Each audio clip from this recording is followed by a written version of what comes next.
بات کی اہم خبر سے آگاہ کرتے چلے، عوامی مسلم لیگ کے سربراہ شیخ رشید نے کہا ہے کہ فوج نے 4 مہینے انہیں سمجھایا کہ آپ فوج کو آئین اور قانون کے تحت عزت و احترام دیں۔ پریس کانفرنس کرتے ہوئے شیخ رشید نے کہا کہ میں مانتا ہوں کہ اپوزیشن والی حکمرانی مختلف ہوتی ہے اور حکومت والی مختلف، اور اب ہم حکومت والی حکمرانی کریں گے۔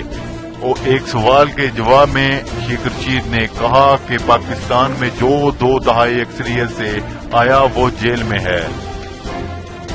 انہوں نے مزید کہا کہ 4 مہینے فوج نے انہیں سمجھایا کہ آپ پاک فوج کو آئین اور قانون کے تحت عزت و احترام دے، اور آج جو ان کے ساتھ ہو رہا ہے وہ بھی آئین اور قانون کے ساتھ ہے۔